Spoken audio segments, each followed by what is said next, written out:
Jeremias 29, de 4 a 7. Encontraram?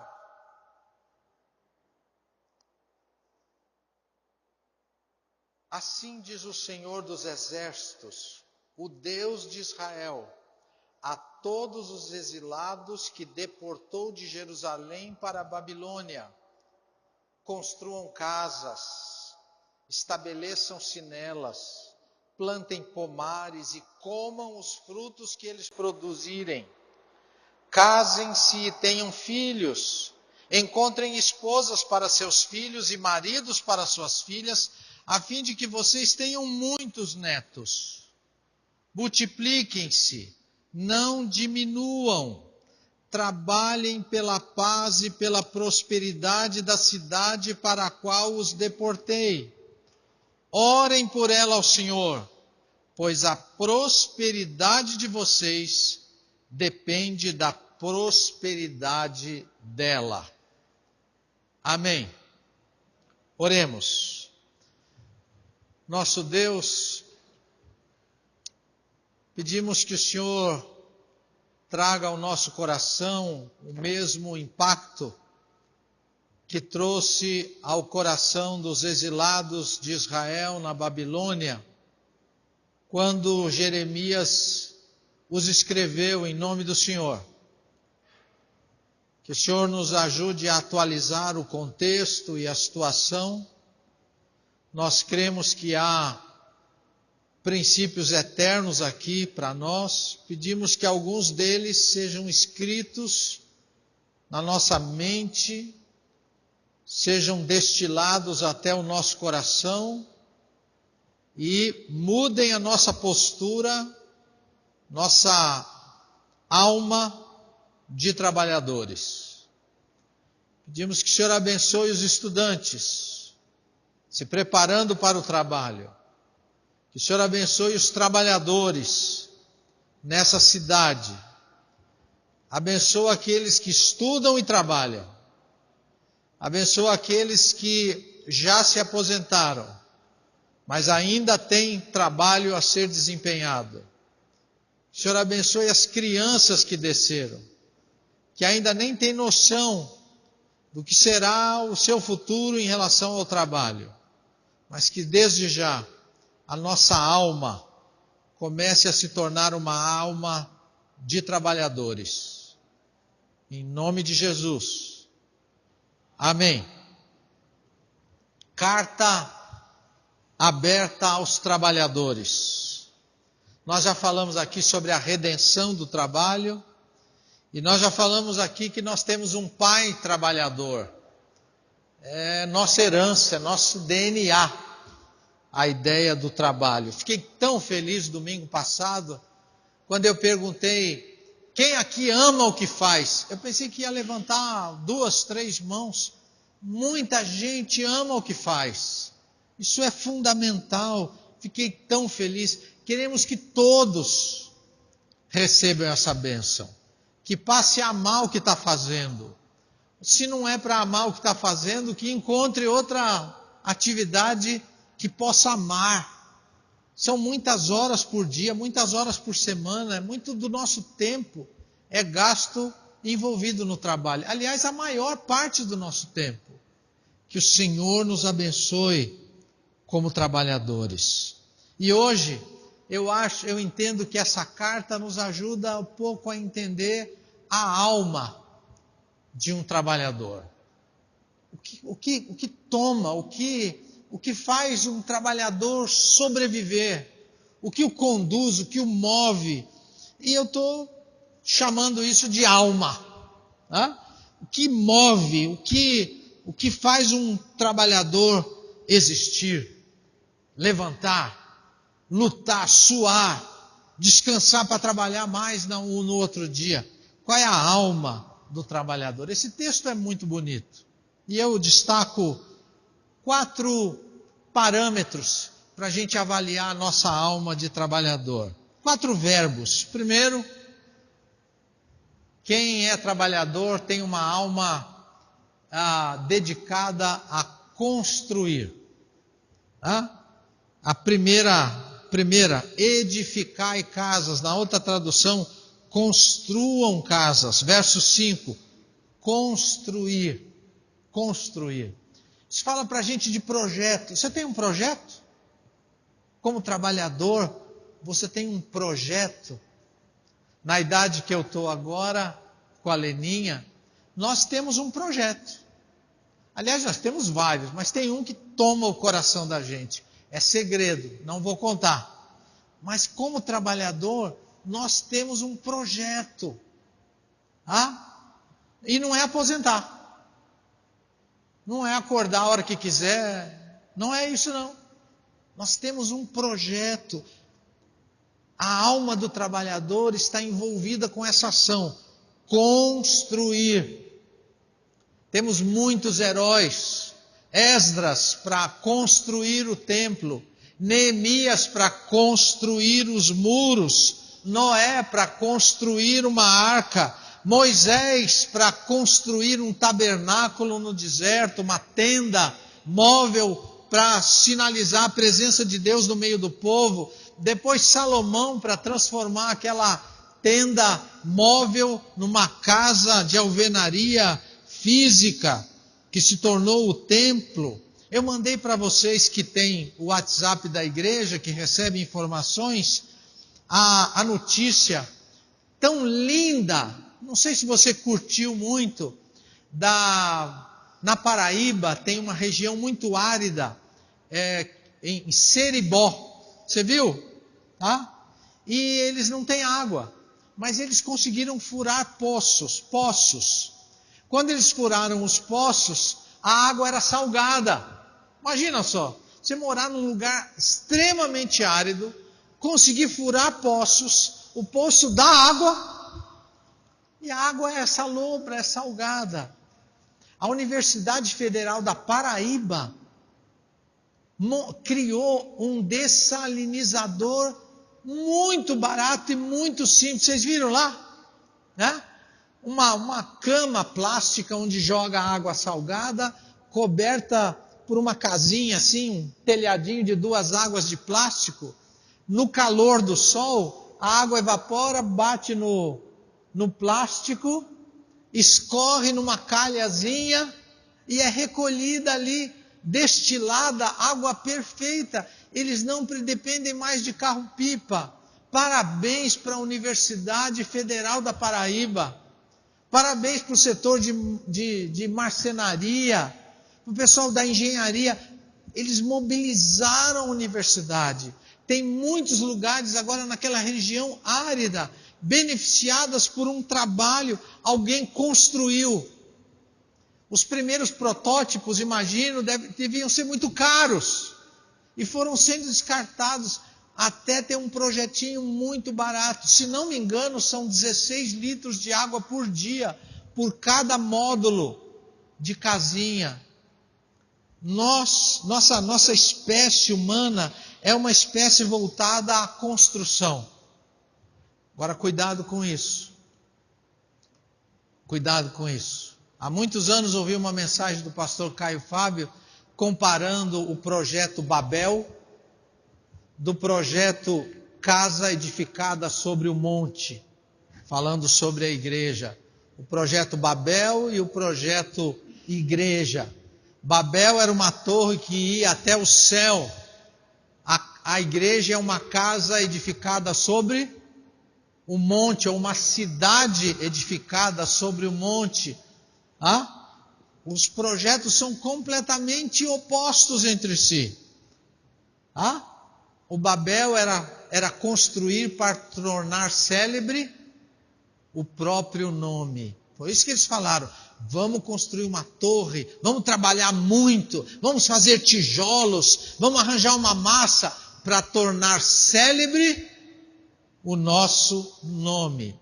A igreja é uma cidade ou uma casa construída sobre o monte para tornar célebre o nome do Pai. Isso é tão importante. É completamente oposto. Você trabalha com as mãos das 8 às 18, não para tornar célebre o seu nome, se você é um cristão que tem alma cristã no trabalho. É para glorificar o nome do seu patrão, do seu Senhor, que é o Senhor Jesus. Não importa se você faz dessalinizador, não importa se você fura poço, não importa se você é professor numa faculdade, não importa. Todos nós podemos trabalhar com uma alma cristã, construir para tornar célebre o nome do Senhor. Interessante, a torre tinha que ser alta. Babel tinha que ser alta para chegar ao céu. A cidade não precisa ser grande. Ela precisa estar construída num monte alto. Ou seja, quando a gente quer tornar célebre o nosso nome como trabalhador, a gente só pensa em coisas grandes. Quando a gente trabalha para glorificar o nome do Pai, pode até ficar grande. Pode ficar, mas não é determinante. Não é determinante. O que é determinante é estar apoiada num monte alto. Eleva os olhos para os montes, onde está construída a esperança de que Jesus virá. Jesus vai voltar num monte. Há toda uma metáfora de monte nas Escrituras. E é sempre a esperança no Senhor, a glória do Senhor, a espera do Senhor. A alma do trabalhador cristão se importa com escala, mas não de modo determinante. O que importa não é o tamanho da cidade. O que determina o valor é como a altura que ela está apoiada no monte do Senhor, de onde vem o nosso socorro. A sua alma é uma alma para construir, né? A gente trabalha para ficar tranquilo.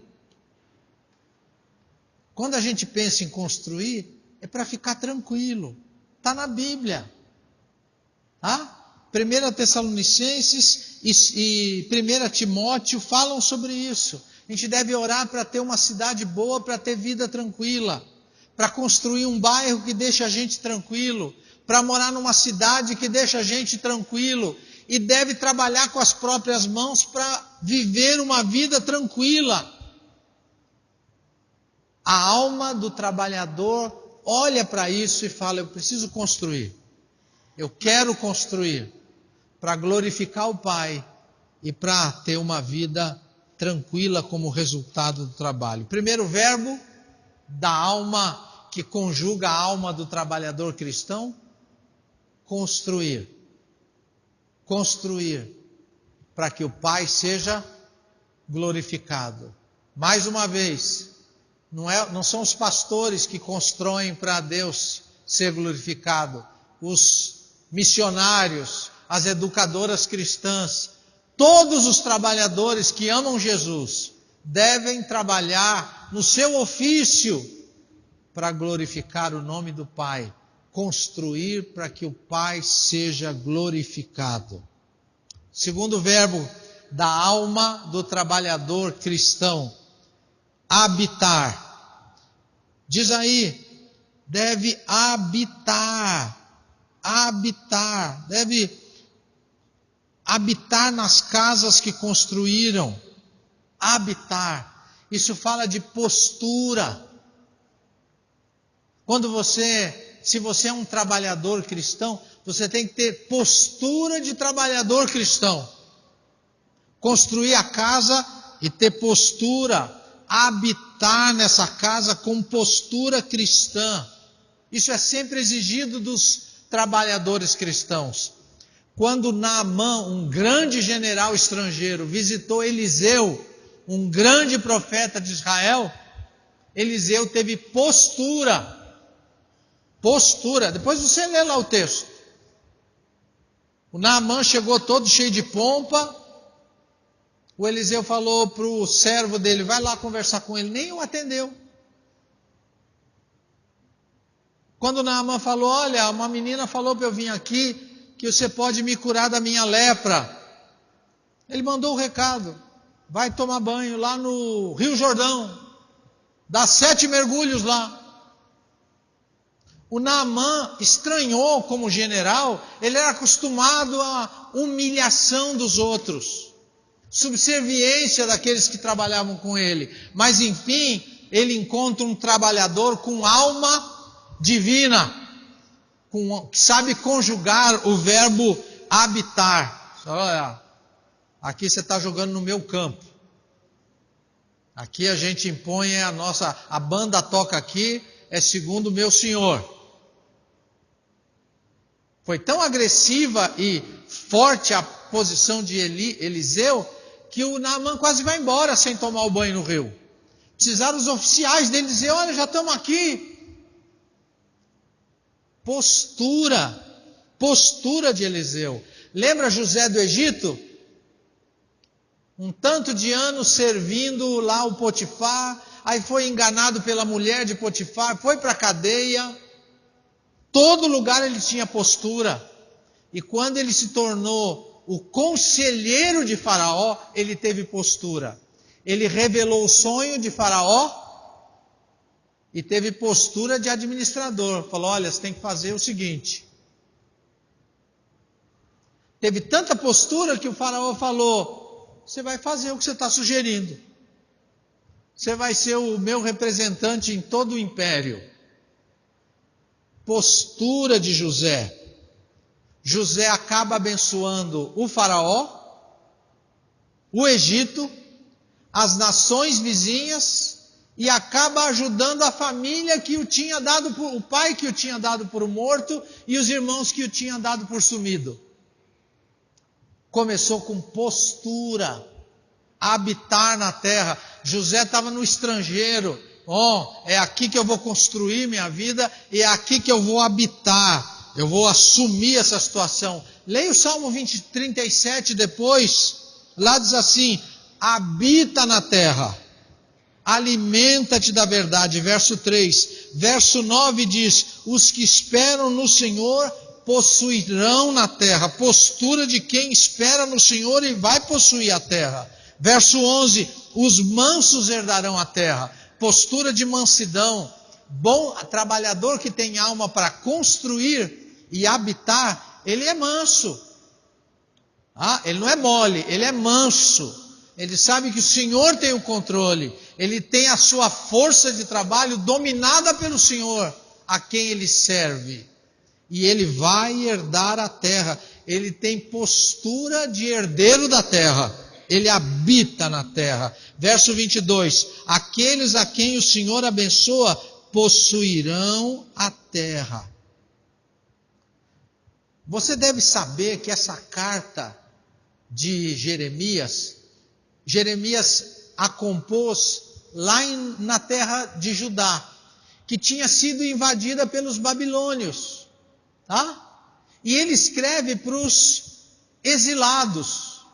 Na época, os exilados estavam desanimados, muito tristes, e vieram alguns profetas lá na Babilônia dizer, olha, não desanima não, esse exílio aqui vai ser muito curto, vamos fazer aqui nossas obrigações, rapidinho, de qualquer maneira, porque logo nós vamos voltar para lá. Só que Deus fala com Jeremias e ele escreve essa carta. Depois você lê o contexto, diz assim, olha, o exílio não vai ser curto não. 70 anos. Imagina a situação aqui, tá? Vamos nos colocar na situação deles, tá bom? Chegou uma carta do nosso profeta Emanuel, lá de Mercês, avisando que nós só vamos sair do exílio daqui 70 anos. Primeira questão. Quem aqui logo ia pensar assim, não volto mais? Quem pensaria assim, 70? Acho que vai dar, mas quando eu chegar lá, eu vou estar já mais para lá do que para cá. O Raul levantou a mão. Que isso, Raul? O Raul tem a esperança. Então o que aconteceu com eles? Eles entraram numa situação de que não vale a pena construir. Não vale a pena habitar aqui, aqui é só uma passagem. Ou nós vamos morrer. E o Jeremias usa o argumento contrário. Olha, vocês vão ficar aí, e é aí que vocês têm que habitar.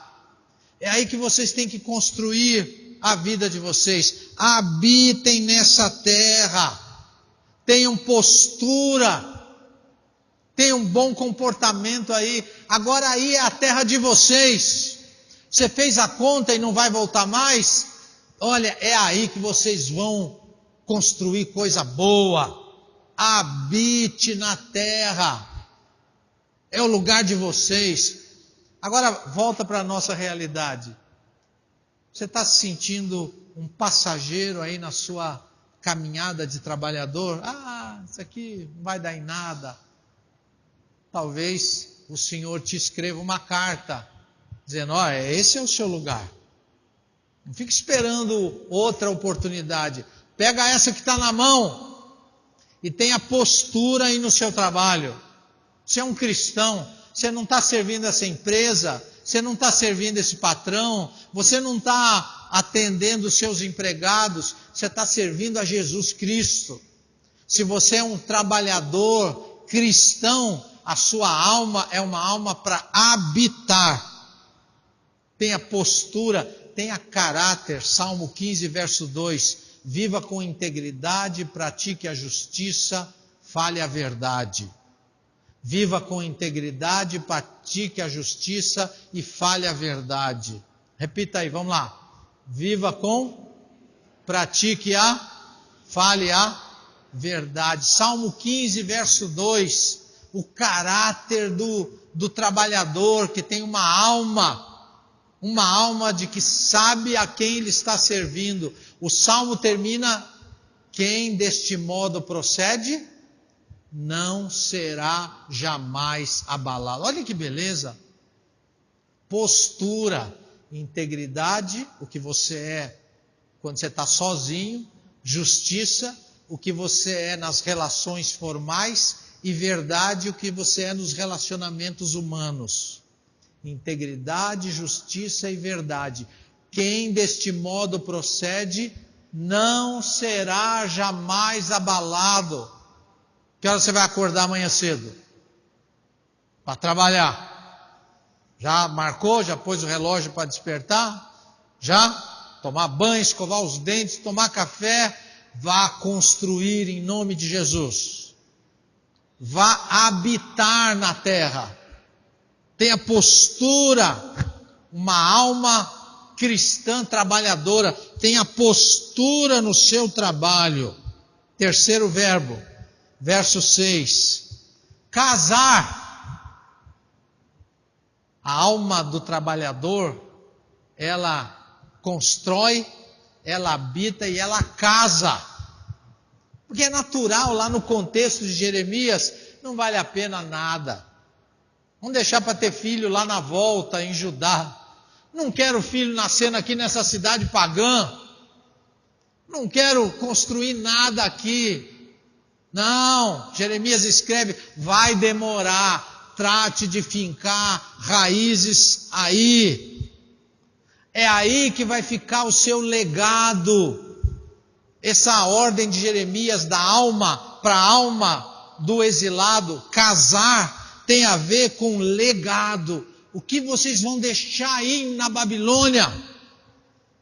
Nessa cidade pagã? O que vocês deixarão? Isso lembra Daniel e os 3 amigos, né? No trabalho de políticos, de sábios, eles deixaram ali um legado. Estranhamente eram eunucos, ou possivelmente eram eunucos, mas a ordem para o povo geral é para afirmar, é para deixar um legado. Esse legado está escondido nessa ideia, nesse conceito que Jeremias escreveu para eles. Casem aí, tenham filhos aí, nessa terra estrangeira, é aí que vocês vão influenciar. Deixem um legado aí. E depois, quando os filhos e filhas crescerem, façam o quê? Arranje casamento para eles. Aí, deixem um legado aí. E quando seus filhos se casarem, os anime a fazer o quê? A lhe dar netos. Eles vão falar hebraico e vão falar a língua deles aí. Vão ser bilíngues. Vão estudar nas escolas daí, mas vão aprender as escrituras lá na sua casa. E eles vão mudar essa cidade. Essa é a alma do trabalhador. É uma alma que deseja deixar um legado. Deixar um legado. Em Jeremias tem uma experiência. Jeremias é assim. Deus muitas vezes mandava Jeremias fazer um teatrinho. Para por meio daquele teatrinho, daquela sketch, né? Daquele audiovisual, mandar uma palavra de Deus. Então um dia Jeremias mandou a buscarem os recabitas, que moravam em tendas, e trazer para o palácio na capital. E era para dar uma festa e mandar os recabitas comerem e beberem bastante. E Deus já sabia o que ia acontecer. Porque há uns 3 séculos, um homem havia gerado aquele clã e tinha dito 2 coisas para eles. Vocês nunca vão beber vinho e vocês nunca vão morar em casa de alvenaria.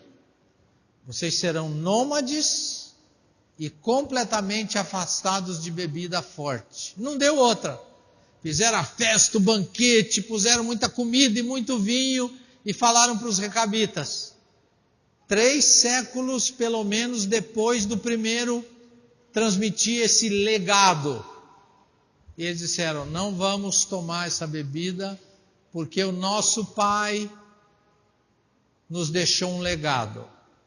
Não beber e não construir casa, somos nômades.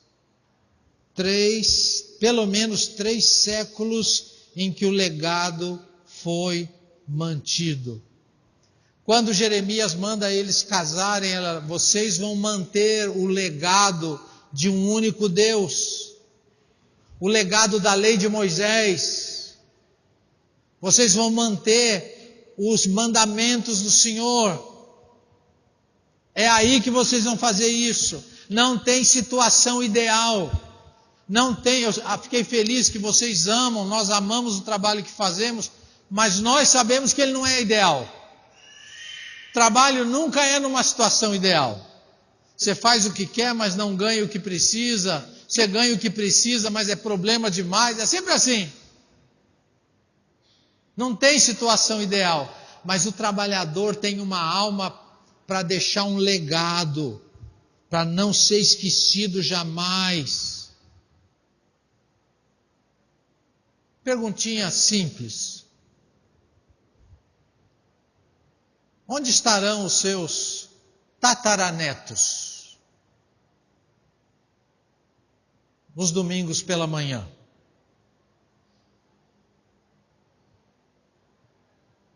Onde estarão os seus tataranetos nos domingos de manhã? O que seus tataranetos farão antes do almoço? Vão pôr a mesa? Está tudo ali? Eles vão começar a comer assim, automaticamente? O que os seus tataranetos farão antes das refeições?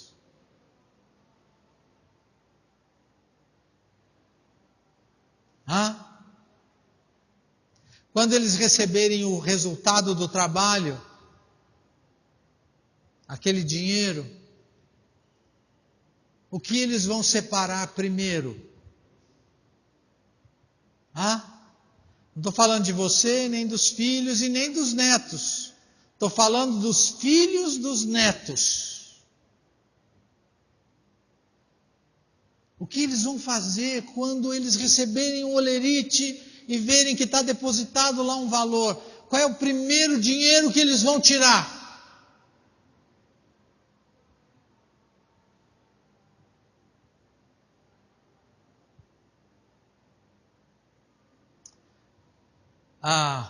Meus pais são da geração sem automóvel.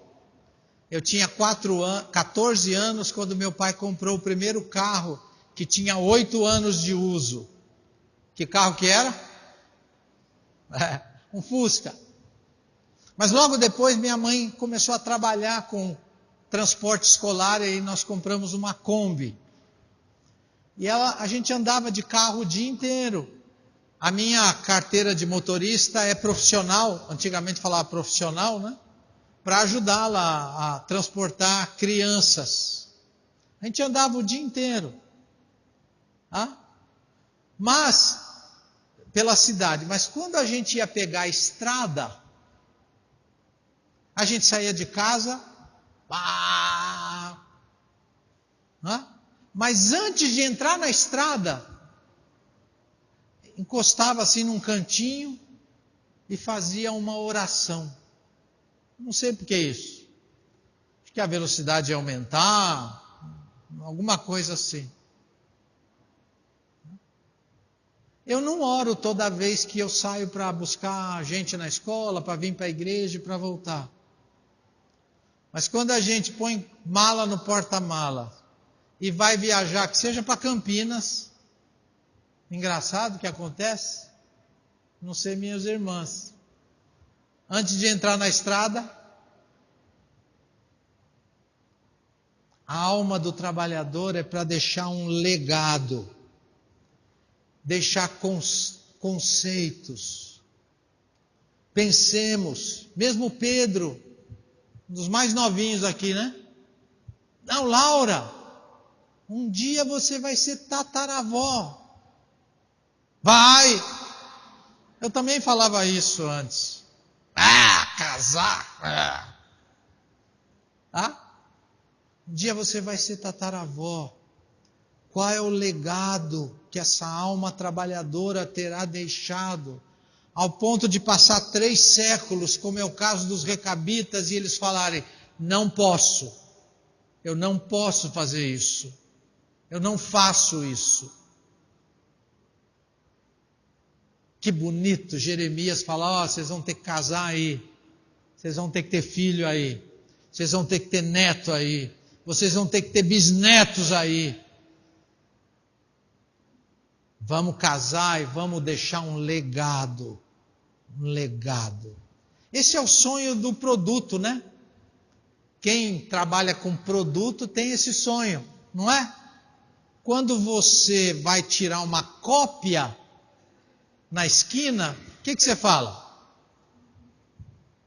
Vou ali na esquina tirar uma Xerox. Esse é um sonho, é um legado. Xerox não tem nada a ver. Não significa nada.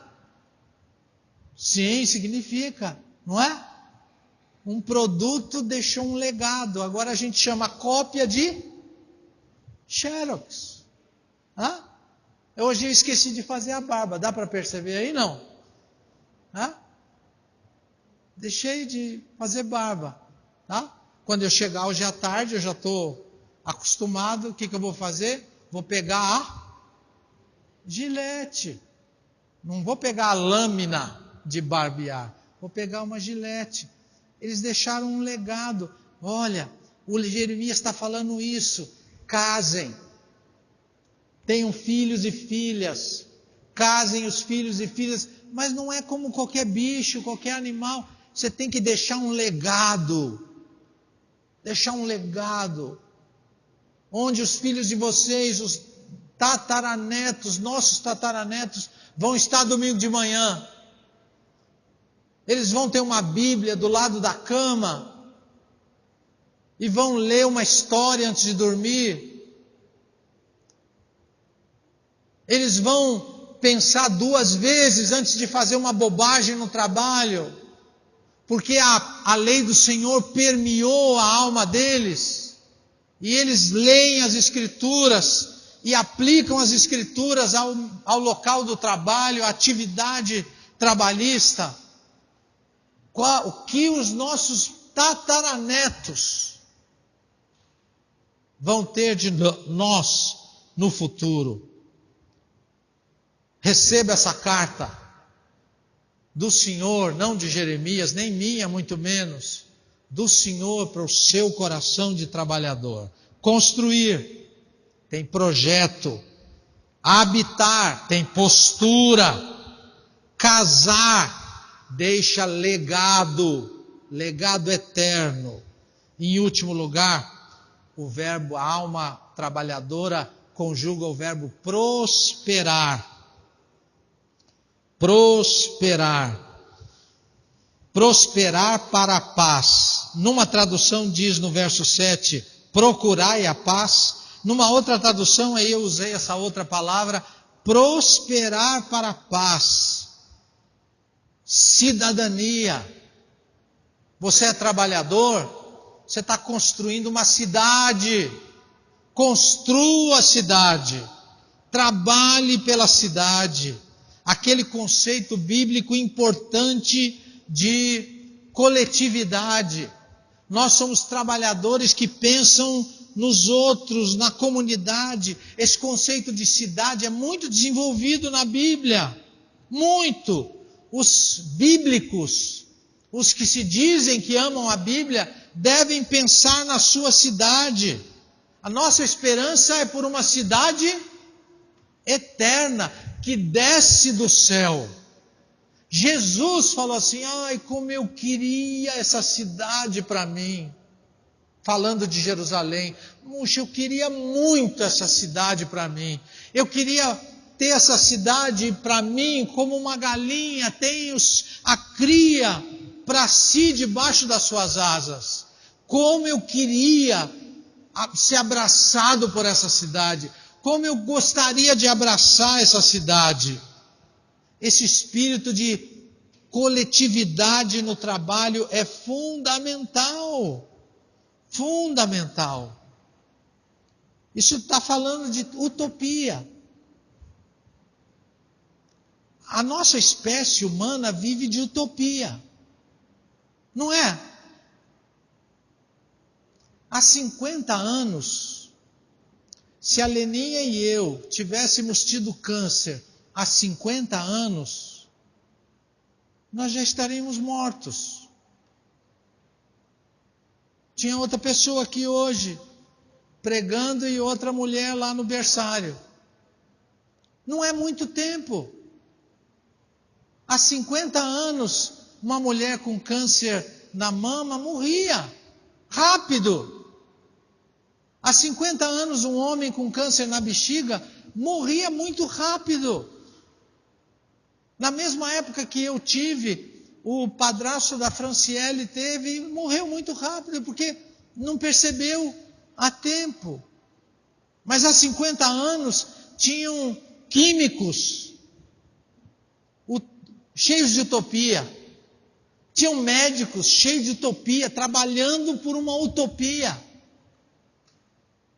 E hoje nós estamos vivos por causa de utopia de alguém nessa cidade que trabalhou pelo seu sonho. Câncer é um grande medo que a gente tem, não é? Você já leu sobre um pessoal que está inventando um jeito, um remédio que marca a célula de câncer, para que as células que combatem no corpo ache, porque um dos motivos que o câncer progride é que o sistema imunológico não consegue perceber. Eles estão inventando um jeito de marcar, estão brincando de lenço atrás com as células. Lembra o lenço atrás? Joga um lenço atrás, você está marcado, aí você está perdido. Eles estão querendo marcar as células com câncer, para que o corpo consiga encontrá-las e combatê-las. Hoje é uma utopia. Daqui 50 anos, talvez daqui 50 anos, além da BCG, da tríplice e tal, tem gente aqui que está super versado em vacina para criança, vai ter uma vacina contra o câncer. Já pensou? Como é que isso vai acontecer? Gente que trabalha com utopia. Gente que pensa na cidade. Gente que pensa no outro, que fala, essa cidade pode ser melhor. Você imagina que um dia a gente não vai ter problema de trânsito aqui em São Paulo?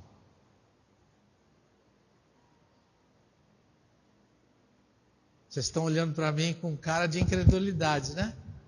E está certo, é muito difícil pensar, mas é uma utopia. Quem aqui leva mais que 15 minutos para chegar no trabalho? 30. Quem leva mais que 1 hora? Puxa, alguns ainda. 1h30. 2.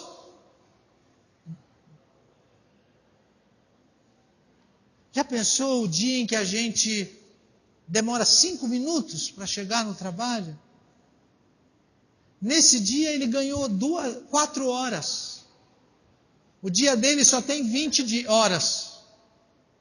Nesse dia, o dia dele voltou a ter 24 horas. 23 horas e 50 minutos. Isso pode acontecer. Isso pode acontecer. Tem gente trabalhando para isso. Tentando pôr o escritório perto de casa, trabalhando em casa. Alguém já trabalha em casa? À distância? Não no trabalho de limpar a casa e tal. Trabalha à distância. Não sei falar isso aí. Como é que fala esse negócio? Oh, chique. É isso aí. Alguém já? Olha que legal. Quantos minutos da cama para a mesa? Passando pela cozinha ainda. Tem gente trabalhando para isso hoje. Você está trabalhando por isso hoje, para morar numa cidade sem câncer, para morar numa cidade sem trânsito. Meu Deus do céu, que coisa maravilha! Sabe qual é um sonho que eu tenho? Eu quero morar um dia numa cidade sem igreja. Estou citando John Lennon, tão escorraçado por nós, né? Mas eu estou na dele. Eu quero morar um dia numa cidade sem igreja. Sem igreja. Sem igreja. Uma vez eu fui para a Bahia, já contei aqui, né? E fui comprar lá uns presentinhos para trazer para os amigos, para os parentes, né? E tinha uma índia vendendo. Ela não falou que era índia, mas estava na cara, né? Parecia com meu pai. Né? Eu falei para ela, você é índia? Ela falou, eu sou índia. E aí continuou uma conversa, eu percebi, essa índia ama Jesus. Eu falei, você ama Jesus? Eu falei, eu amo a Jesus. Mas que coisa! Meu pai é do Ceará, ela era da Bahia. Eu falei, será que tem alguma coisa a ver? Eu amo a Jesus. Eu amo a Jesus, eu tenho irmãos que amam a Jesus, eu tenho uma igreja. Oh, que maravilha! Onde é a sua igreja? Ela falou, é ali. Eu falei, mas aonde? Lá debaixo daquela árvore ali. Eu sonho com uma cidade assim um dia. Não precisa ficar reformando prédio, não precisa ficar indo à igreja. É só sair na calçada e falar, vamos cantar um pouco para Jesus. Quem tem Bíblia aí? Eu tenho. Peraí que eu vou buscar, esqueci a minha. E toda a cidade é uma igreja. A gente pode se reunir em qualquer lugar e adorar o Senhor. Não tem mais essas formalidades.